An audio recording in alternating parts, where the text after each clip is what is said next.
आपकी भी सलामती हो।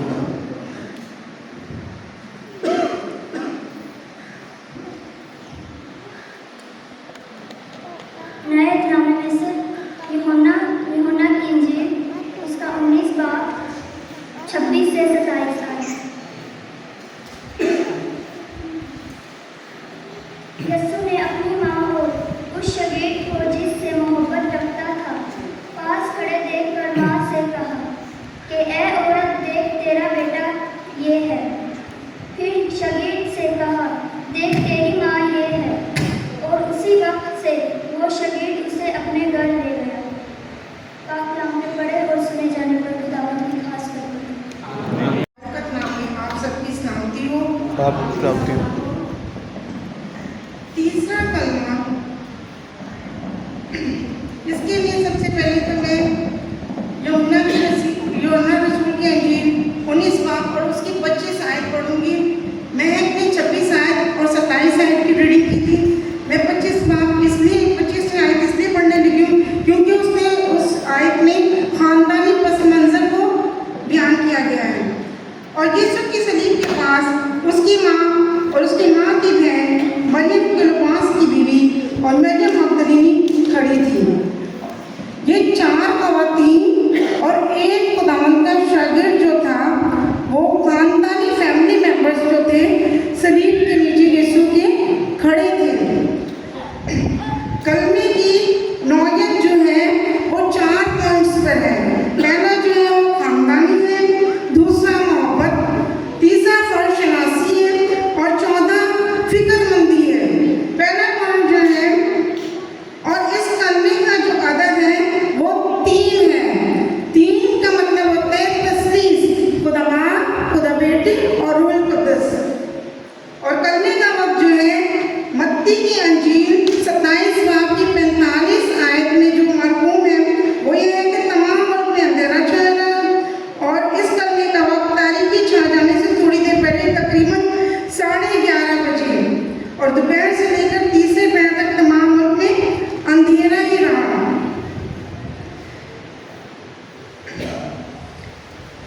नंबर जो दूसरा पॉइंट है वो है मोहब्बत। मोहब्बत जो है माँ और बेटी की, क्योंकि एक कलमा यीशु ने सलीब से जब नीचे देखा तो उनकी माँ, जब बेटा पैदा होता है तो माँ कितनी खुश होती है, उसके हर शौक पूरे करती है, छोटी छोटी चीज़ों में मुस्कुराती है, खुश होती है, घर वालों को बताती है आज मैं कितना है।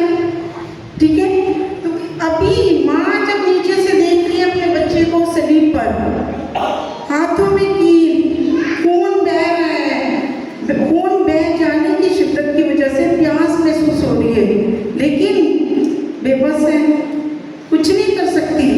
और मुकद्दस मरियम को जब यीशु ने सलीब से देखा तो कहा, ए औरत कहाँ?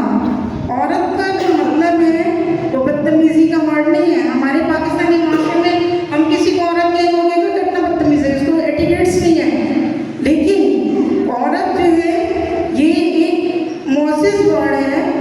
उस टाइम 2000 साल पहले, उस टाइम यूनानी, अरामी, लातीनी ये वाली लैंग्वेज उधर थी और इन लैंग्वेज में जो औरत का वर्ड है वो है मैडम, मोहतरमा, खातून, मैम, रिस्पेक्टेबल वर्ड था, ऑनरेबल वर्ड था। मुकद्दस मरियम के बारे में थोड़ा सा मैं आपको बताऊंगी कि जब अच्छी माँ होती है ना तो बच्चे भी अच्छे होते हैं, उसका बेटा भी अच्छा। माँ ने तरबियत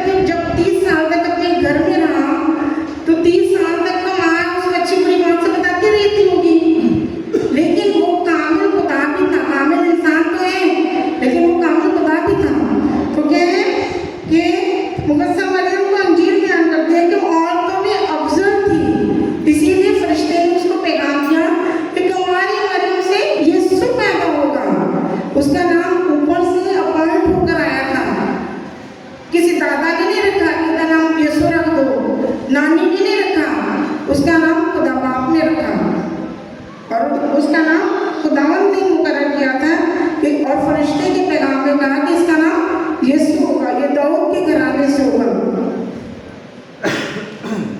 फिर काना गलील में जब यीशु शादी में अपनी माँ और शागिर्दों के साथ गए थे, तब वहाँ पर मैं खत्म हो गई थी। जब मैं खत्म हो गई तो मुकद्दसा मरियम जब घर में थी, तब भी हर बार के अपने बच्चे को, हम भी अपने बेटों को कहते हैं कि ये चीज़ करना है तो ये चीज़ करना है तो ले आओ। उसने भी अपने बेटे को कहा कि उनकी मैं खत्म हो गई है तो आप ऐसा करोगे मैं, तो उसने कहा ए औरत, तब भी खुदावंद ने कहा ए औरत अभी मेरा वक्त नहीं है।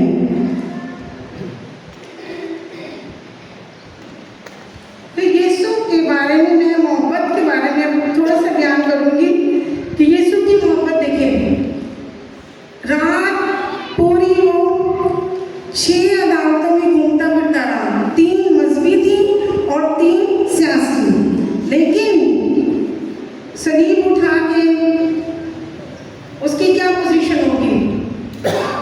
जब कल शाम से उसको पकड़ा गया, इस टाइम तक हम जैसा तो कोई होता तो वो खत्म, लेकिन ये जो 7 सलीबी कलमात है ना, अगर हम इनको सोचें तो ये सोने, चांदी और जो महंगी महंगी चीज़ें हैं जैसे ज़ाफ़रान वगैरह, जिनकी कीमत बहुत ज़्यादा है, ये इनसे भी ज़्यादा कीमती है, क्योंकि ये कलमात जो हैं यीशु के मुंह से निकले हैं और ये हमारी ज़िंदगी के लिए एक सरमाया है।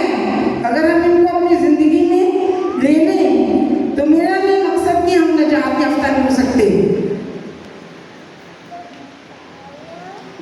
यीशु ने सलीब पर अपने एक शागिर्द को दिखाया, हालांकि यीशु 3 शागिर्दों को बहुत प्यार करता था, शमौन पतरस, याकूब और यूहन्ना, लेकिन बाकी के शागिर्द भी भाग गए डर और खौफ से कि रोमी हुकूमत की हमें भी सलीब पर नहीं लटका दें, उनको ये खौफ था। लेकिन अभी क्या है कि यीशु ने जब देखा तो वहाँ पर यूहन्ना था, तो ये हालांकि यूहन्ना इतनी एज का नहीं था, लेकिन उसको यीशु ने अजीज रखता था, उसको प्यार करता था, छोटा था। फिर छोटा भी छोटा भी अपना फर्ज अदा कर देता है। यीशु ने यूहन्ना से कहा कि तेरी माँ ये है, और अपनी माँ से कहा कि तेरा बेटा ये है। उसी टाइम ऑन द स्पॉट वो उसको ले गया, और माँ ने भी कोई बात नहीं की कि मैं आखिरी 4 कलमे और देख लूँ कि वो सलीब से क्या बयान कर रहा है। उसने भी ये नहीं जिक्र किया, उसने भी उसकी बात को एडमायर किया, माना और उसके साथ चली गई। क्योंकि यीशु अपने फैमिली में पलौठा था, और पलौठे बच्चे भी ज़्यादा फर्ज होता है कि वो घर की रिस्पॉन्सिबिलिटी, जिम्मेदारियों को पूरा करें। तो यीशु ने अपनी माँ की जिम्मेदारी, माँ और बाप की जिम्मेदारी जो है वो कलाम मुकद्दस में भी लिखा हुआ है, और 5वां हुक्म भी है कि तू अपने माँ बाप की इज्जत कर। और पौलुस रसूल इफिसियों में कहते हैं कि तू अपने माँ बाप की इज्जत करेगा तो तेरी उम्र खुदावंद दराज करेगा। ये वादा है कि हम अपने पेरेंट्स की इज्जत करते हैं तो हमारी उम्र कौन दराज करता है? तो मेरी रिक्वेस्ट है, आज मैं एक बात आपसे करूँगी, वो थोड़ी सी सख्त तो है, लेकिन मेरे ख्याल में कोई माइंड नहीं करेगा, इसलिए कि आज के हमारे जो बेटे हैं ना, वो थोड़ी सी मोबाइल प्रस्त हो गए हैं, आउट ऑफ अपनी लाइन से खिसक गए हैं। माँ इधर कहती है तो कहते तो अनुवादी समझ, जब बच्चा छोटा था तो माँ को उसी की समझ आती थी, जब बड़ा हो गया तो माँ को समझ नहीं है। ये कौन सा पॉइंट हुआ? फिर एक बेटा ऐसे है, अफसोस के साथ बयान कर रही, जो अपनी माँ को कहते ए मेरा घर है, कौन तक नहीं थे, नजर नहीं आई। ये कौन से तुक है? बनाने वाले कौन? और अगर आज आप इस काबिल हो गए तो माँ को कह रहे हैं इधर से तू जा, तो फिर कहाँ से उम्र की दराजी होगी, कहाँ से खुदावंद बरकतें देगा, कहाँ से खुदावंद आपको ब्लेसिंग्स मिलेंगी। बीमारियां तभी आती हैं, मुश्किलात तभी आती हैं तब जब हम अपने खुदावंद की बातों पर अमल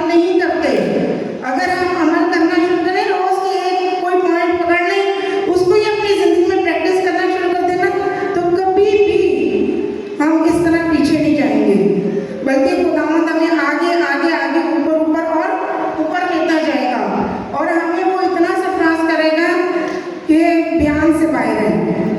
हम में कोई इतनी भी काबिलियत नहीं है